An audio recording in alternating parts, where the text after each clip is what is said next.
बिटिया मन में और सोचने लगी बिटिया मन में और ये जीवन व्यर्थ जा रहा।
भगवान कन्हैया का नाम रटना शुरू कर। कहने लगी अब तो बस मेरे तो घनश्याम है, दूसरा कोई नहीं, क्योंकि भगवान मेरे योगी राज कृष्ण जब दुनिया में आ गए हैं तो फिर अब मुझे उनके सिवा और कुछ नहीं चाहिए। रात दिन भगवान का भजन करती रहती है और बड़ी सुंदर सुशील सुकन्या हो गई। जब अवस्था उस अवस्था में पहुंच गई जहां पर माता पिता को अपनी पुत्री पर ध्यान देना चाहिए। आयु थी 16 वर्ष और इस अवस्था में जाकर के हर माता पिता को बेटी का ध्यान रखना चाहिए। याद रखना, हर घर में बेटी होती है, लेकिन बेटी पर हमको इसलिए नजर रखनी पड़ती है कि उस बेटी को एक दिन पराए घर जाना है, उसका कन्यादान हमको करना है। जिन माता पिताओं ने बेटी को जन्म दिया है ना, उन माता पिताओं से मैं कहना चाहूंगा कि बेटी जब सयानी हो जाए तो उस पर एक नजर आपको अवश्य रखनी चाहिए। क्यों? क्योंकि ये धर्म है हमारा, बेटी पर नजर रखना, बेटी के कर्मों पर नजर रखना, ये माता पिता का धर्म होता है। आज बेटी सयानी जब हो गई तो माँ ने देखा, पिता तो दरबार में रहते हैं, माँ ने देखा कि एक दिन रुक्मणी अपनी गुड्डा और गुड़िया से खेल रही और गुड्डा गुड़िया से खेलता नहीं तो हुआ कि मन में एक विचार आओ कि दोनों की शादी करवाएं, और गुड्डा गुड़िया की दोनों की शादी करने लगी। मैया ने खट पहचान लो कि अब जाओ, मतलब हमारी बेटी शादी लागा। अरे जिसने शादी के बारे में चर्चा शुरू कर दी समझ लो शादी के लायक। तो रुक्मणी को जब इस हालात में देखा है, मैया ने मन में विचार किया।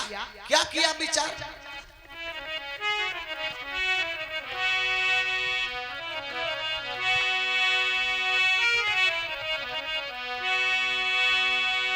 रानी ने मन में सोच लही, हर बेटी है गई सयानी है, बर योगी सुता भई है मेरी, और ये सोच रही मन रानी है।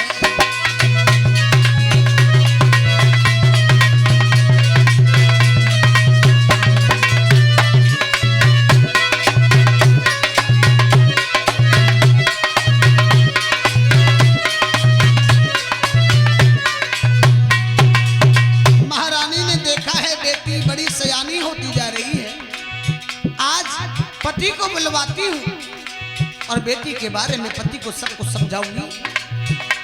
रानी ने मन में सोच ली, हो गई मेरी लली सयानी है,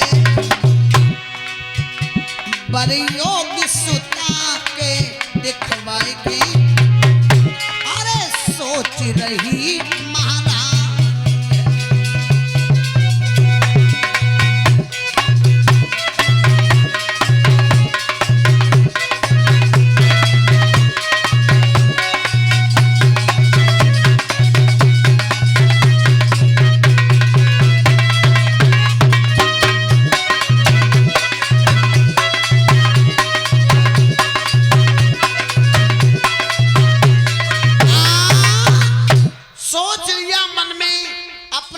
महाराज उसी वक्त बुलाना चाहिए, क्योंकि बेटी सयानी हो गई है। उनसे कहूंगी कल ही कोई सुंदर वर तलाश करो और बेटी के पीले हाथ। फिर क्या, महारानी को कहां चैन आने वाला था। बांदी को बुलाया, बांदी एक बात सुनो,